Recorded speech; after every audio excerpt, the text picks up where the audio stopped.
Hello friends, welcome to Lakshmi world YouTube channel.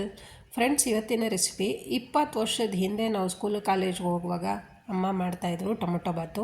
ಆ ಥರ tomato ಬಾತು ಮಸಾಲೆ ರುಬ್ಬಿ ಹೇಗೆ ಮಾಡೋದು ಅಂತ ತೋರಿಸ್ಕೊಡ್ತಾ ಇದ್ದೀನಿ. ಬನ್ನಿ ಫ್ರೆಂಡ್ಸ್, ವಿಡಿಯೋ ಸ್ಟಾರ್ಟ್ ಮಾಡೋಣ. ಮೊದಲಿಗೆ ಒಂದು ಮಸಾಲೆ ರುಬ್ಕೋಬೇಕಾಗುತ್ತೆ. ಒಂದು ಜಾರ್ಗೆ ಒಂದು ಬೆಳ್ಳುಳ್ಳಿ, ಒಂದು ಈರುಳ್ಳಿ, ಸ್ವಲ್ಪ ಶುಂಠಿ, ಸ್ವಲ್ಪ ಕೊತ್ತಂಬರಿ, 2 ಪೀಸಷ್ಟು ಚಕ್ಕೆ, 2 ಲವಂಗ, 6 ಹಸಿರು ಮೆಣಸಿನ್ಕಾಯಿ, 1/4 ಸ್ಪೂನಷ್ಟು ಅರಿಶಿನ ಪುಡಿ, 1 ಸ್ಪೂನಷ್ಟು ಚಿಲ್ಲಿ ಪೌಡರು ಮತ್ತು ಧನಿಯಾ ಪೌಡರು ಮಿಕ್ಸ್ ಆಗಿರೋವಂಥ ಪೌಡರು, 1/4 ಬೌಲಷ್ಟು ತೆಂಗಿನ ತುರಿ ರುಬ್ಬಿದ್ದಾಗಿದೆ ನೋಡಿ. ಸ್ವಲ್ಪ ತರಿನೇ ಇರೋ ಥರ ರುಬ್ಕೊಳ್ಳಿ. ಈಗ ಒಂದು ಕುಕ್ಕರಲ್ಲಿ 3 ಸ್ಪೂನಷ್ಟು ಆಯಿಲ್ ಹಾಕ್ಕೊತಾ ಇದ್ದೀನಿ, ಅಂದರೆ ನಾನು ಕಡಲೆಕಾಯಿ ಎಣ್ಣೆ ಹಾಕ್ಕೊತಾ ಇದ್ದೀನಿ. ಅದಕ್ಕೆ 2 ಈರುಳ್ಳಿನ ಹಾಕ್ಕೊತಾ ಇದ್ದೀನಿ. ಜೊತೆಗೆ ಸ್ವಲ್ಪ ಕರಿಬೇವಿನ ಸೊಪ್ಪು ಹಾಕ್ಕೊಳ್ಳೋಣ. ಈರುಳ್ಳಿದು ಸ್ವಲ್ಪ 1-2 ನಿಮಿಷ ಫ್ರೈ ಆದಮೇಲೆ ಕಟ್ ಮಾಡಿರೋ ಅಂಥ ಟೊಮೊಟೊ ಹಾಕ್ಕೊಬೇಕಾಗುತ್ತೆ. ಅದಕ್ಕಿಂತ ಮುಂಚೆ ಸ್ವಲ್ಪ ಪುದೀನ ಹಾಕ್ಕೊತಾ ಇದ್ದೀನಿ.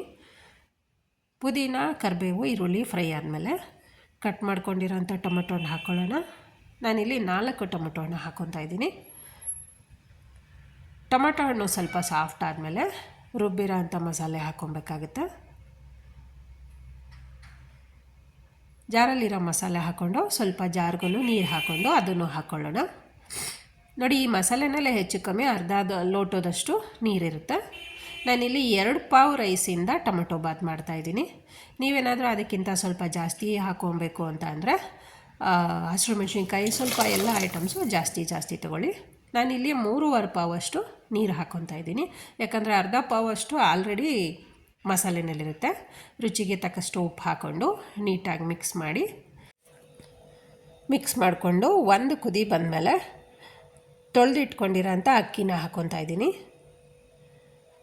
ನಾನು ನಿಮಗೆ ಮೊದಲೇ ತಿಳಿಸಿದಂಗೆ 2 ಪಾವು ರೈಸ್ಗೆ 3.25 ಪಾವಷ್ಟು, ಅಂದರೆ 3.25 ಲೋಟದಷ್ಟು ನೀರು ಹಾಕ್ಕೊಂಡಿದ್ದೀನಿ.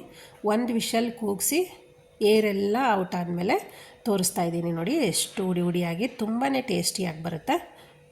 ಫ್ರೆಂಡ್ಸ್, ಇವತ್ತಿನ ವಿಡಿಯೋದಲ್ಲಿ ನಾನು ತೋರಿಸ್ಕೊಟ್ಟಿರೋ ಅಂಥ ಟೊಮೆಟೊ ಬಾತ್ ನೀವು ಒಂದು ಸಲ ಟ್ರೈ ಮಾಡಿ. ವಿಡಿಯೋ ಇಷ್ಟ ಆದರೆ ಲೈಕ್ ಮಾಡಿ, ಶೇರ್ ಮಾಡಿ, ಸಬ್ಸ್ಕ್ರೈಬ್ ಮಾಡಿ. Thank you.